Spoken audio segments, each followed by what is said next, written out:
Chicago's Marina City.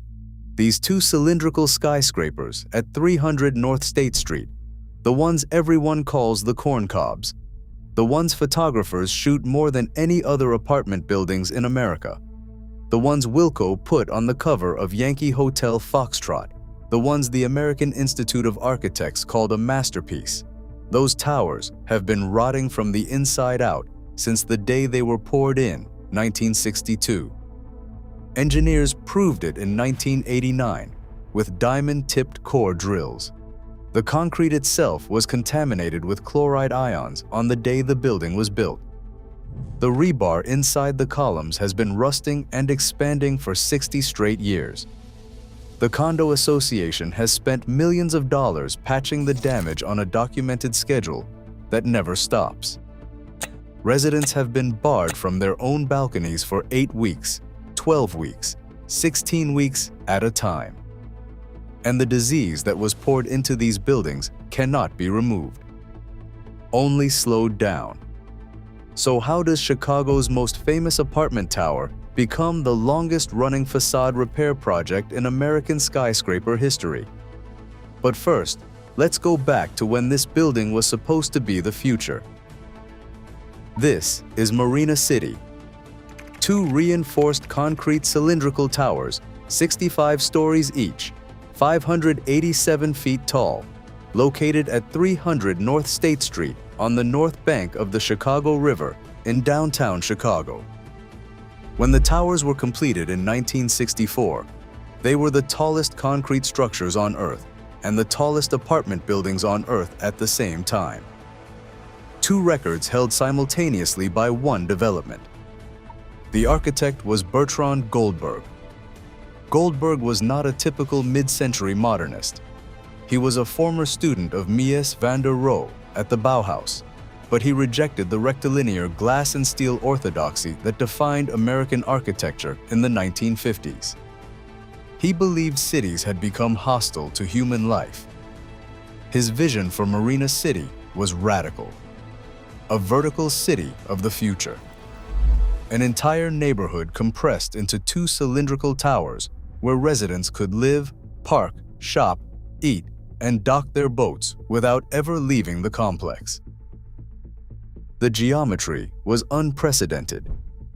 Floors 1 through 19 of each tower contain a spiral parking ramp that wraps around the central core, holding roughly 896 cars per tower. Floors 20 through 60 hold 450 apartments per tower.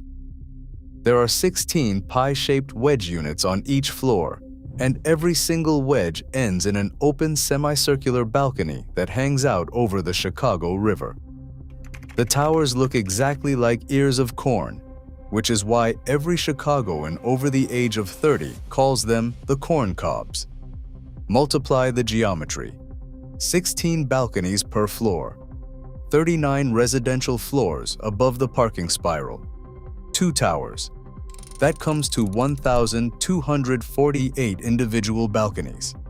1,248 wedge-shaped slabs of exposed concrete, every one of them with a drain. Every one of them facing the open Chicago sky in a city that averages between 50 and 70 freeze-thaw cycles every single winter. By every measure that mattered to Bertrand Goldberg, Marina City was supposed to be the future of urban living. It was the most photographed apartment building in America almost from the day it opened. Hollywood used it in films. Album covers used it. Tourists pointed at it. And the people who actually lived inside it were sitting on top of a structural disease that nobody at the construction site knew they had poured into the columns. To understand what went wrong, you have to understand what was actually mixed into the concrete in 1962. In 1989, after the towers had been showing signs of deterioration for years, the Marina Towers Condominium Association hired Wiss Janney Elstner Associates, one of the most respected structural engineering firms in the United States. The firm climbed the facade with diamond-tipped core drills and pulled out samples from across both buildings. They ran the samples through a laboratory. The report that came back identified two findings that have defined every dollar spent on Marina City for the last 35 years. Finding number 1. The concrete jacket protecting the embedded steel reinforcement, the rebar that holds the entire building up, was too thin in critical zones. Modern concrete standards call for 1.5 to 2 inches of cover over exterior rebar exposed to weather. Goldberg's 1959 specification, driven by his aesthetic of a sculptural weight-saving cylinder cast in lightweight fiberglass formwork, fell short in places that mattered. The architect's vision required the concrete to look thin and elegant. The engineering requires the concrete to be thick enough to protect the steel inside. Those two priorities collided in the 1959 design documents, and the architect won. Finding number 2 was worse. The concrete itself was contaminated with chloride ions. Chlorides from the original aggregate, chlorides from the original mixed water, and decades of de-icing salt drifting up from the streets and the river. Chlorides were measured inside the slab, inside the structural concrete, not on the surface, inside. Chloride ions are how concrete buildings die. They eat through the passive oxide layer that protects rebar from oxygen and water. Once that oxide layer is gone, the steel begins to rust. Rusting steel expands up to 7 times its original volume. That expansion cracks the concrete around it. The cracks let more water in. The water carries more chlorides. The cycle compounds on itself every year. There is no chemistry on Earth that removes chloride ions from cured concrete. You cannot reverse it. You cannot wash it out. You cannot dilute it. You can only slow it down with coatings on the surface, knowing the disease is sealed inside the columns forever. That is the diagnosis the 1989 report named. That is the disease that has been working through Marina City since the day Bertrand Goldberg's contractors poured the columns in 1962. The towers were dying before the first resident ever moved in. Now add the geometry to the chemistry. 1,248 pie-shaped balconies, each one a wedge of exposed concrete ending in a curved railing over open air. Each one with a drain placed by 1960s construction crews before computational fluid modeling existed, before modern grading practice was standard, before anyone understood how water actually pools on uneven concrete surfaces over decades. The result was uneven balcony surfaces. Standing water. Engineers call it ponding. Water sits on the slab and does not drain properly. Chicago averages between 50 and 70. Freeze-thaw cycles per winter. For 60 Chicago winters in a row, the water that pools on each balcony freezes overnight. Frozen water expands 9%. The expansion drives cracks deeper into the concrete. When the thaw arrives during the day, the water sinks farther into those new cracks. The next night, it freezes again. Multiply that cycle by 60 winters. Multiply it by 1,248 balconies.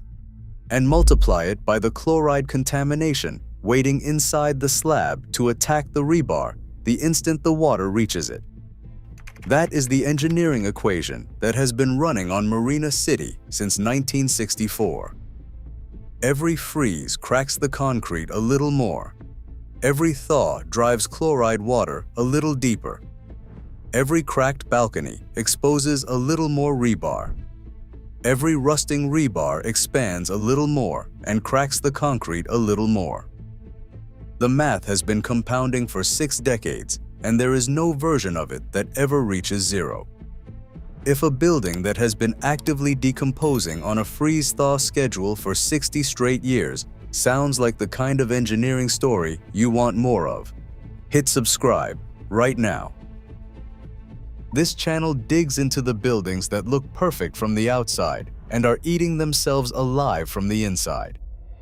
Now back to the story, because what the condo association has been forced to do to keep these towers standing is genuinely staggering. Watch the building try to defend itself. In 1977, when Marina City was converted from rental apartments to condominiums, the new management coated the entire surface of both towers with Modac, a solvent-based acrylic waterproofing product. The goal was to slow the water and chloride infiltration. The towers changed color from gray to tan. The coating was the first admission that something was already wrong with the concrete underneath.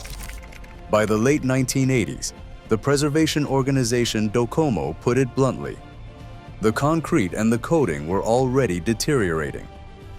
The first coating was failing. The towers were calling for help. Then came the 1989 Wiss Janney diagnosis: inadequate cover, chloride contamination, active corrosion. The condo association now knew exactly what disease their building had. They could not cure it. They could only treat it. In the early 1990s, the Marina Towers Condominium Association spent $1.7 million over 3 years on full-depth concrete repair and recoating. In 1992, the Chicago Tribune called the complex a seedy, crumbling wreck. A bankruptcy judge told the court that Marina City was going to fall into the Chicago River. In 2003, the towers were recoated again with the same Modac family acrylic. The treatment cycle was now a permanent feature of building ownership. Between 2009 and 2010, more than $1 million went into balcony concrete repairs. Workers stood on swing stage scaffolding 260 feet above Dearborn Street, cutting around weakened concrete, sandblasting exposed rebar back to bare steel, sealing with epoxy, and applying adhesive mixed concrete patches, 16 balconies per floor, across 44 residential floors, across 2 towers. The same procedure repeated on every single balcony in the entire complex. On April 15, 2015, a City of Chicago Department of Buildings inspector wrote a code violation: failure to maintain the exterior walls. The condo association called the engineers. The engineers examined 1,920 balcony handrail posts across both towers. They found problems with nearly all of them. By summer 2015, yellow caution tape covered the balconies of one of the most iconic landmarks in American architecture. In March 2016, exactly 2 weeks before Marina City was granted official Chicago landmark status, the condo association pulled a $2.1 million permit.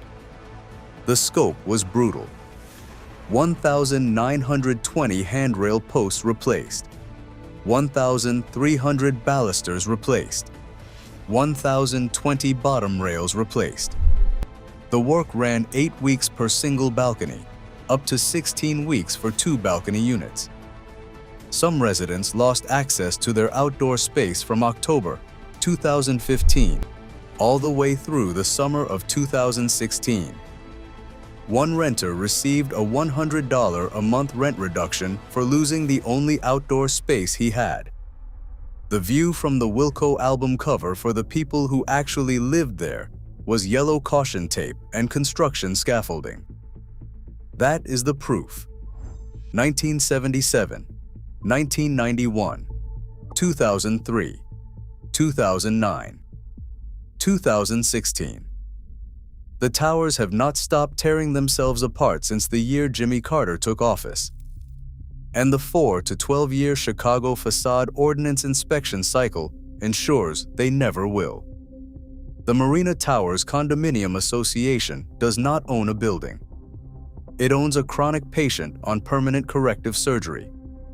If a 60-year-old chronic structural illness with no cure on the horizon sounds like the kind of story you want more of, Hit subscribe so the next investigation lands in your feed automatically. We cover the buildings most channels are afraid to call sick. Now back to the story, because the part of this nobody at the condo association will say out loud is what happens next. Here is what makes Marina City unforgettable as architecture and as pathology at the same time. Both things are true. These are the tallest reinforced concrete buildings ever raised on the planet at the moment of their completion in 1964. And they are the longest-running facade repair project in American skyscraper history. They are the cover of one of the greatest albums of the 2000s. And they are a chloride-poisoned chronic patient on permanent corrective surgery. They are an officially designated Chicago landmark approved in March 2016. And they are a building so structurally compromised that residents lost access to their balconies the same season the landmark plaque was approved. Bertrand Goldberg promised a vertical city of the future. He delivered a sculpture cast in chloride-contaminated concrete with too thin cover over rusting rebar, hanging 1,248 pie-shaped water traps over the Chicago River for 60 winters and counting. Every condo owner who has bought into Marina City since 1977 has inherited the disease that was poured into the columns 15 years before they signed their deed. Every owner who buys a unit there today inherits the same disease. The chloride does not care who owns the apartment. The chloride does not care that the building is on the National Register of Historic Places. The chloride does not care that the towers appear on Chicago postcards and album covers and movie posters. The chloride eats rebar at the same speed it has been eating it since 1964. The crime is not collapse. The towers are not going to fall over. They are too aggressively monitored, too aggressively patched, and too aggressively coated for that to happen on any timeline currently being modeled. The crime is that the most famous apartment towers in America were poured wrong in 1962, and every dollar of repair work, every yellow strip of caution tape, every 8-week balcony closure since then has been the building trying to survive the original construction mistake. Two cylindrical skyscrapers built as the future of urban living and turned into a permanent corrective surgery patient by the chloride poured into the concrete on the day they were born. 1,248 balconies cracking in slow motion. 60 winters of freeze-thaw cycles compounding the original construction error. 5 major repair cycles over 5 decades. Millions of dollars spent on coatings, patches, and railings that all have an expiration date. A condo association that does not own a building but owns a chronic illness. A Chicago landmark designation arriving the same week residents lost their outdoor space. And a chemical reaction inside the columns that no engineering on Earth can stop, only slow down. The corn cobs will still be standing in 100 years. They will also still be under repair. Because the same mistake that was poured into Marina City in 1962 is the same mistake being poured into hundreds of concrete buildings around the world right now by contractors who do not know what is in their aggregate, do not know what is in their mix water, and do not know what 60 winters of freeze-thaw will do to a structure they will not be alive to see fail. The corn cobs are the warning every concrete tower in America is supposed to learn from. Most of them never will. How long does a building have to die before the people inside it admit it is dying?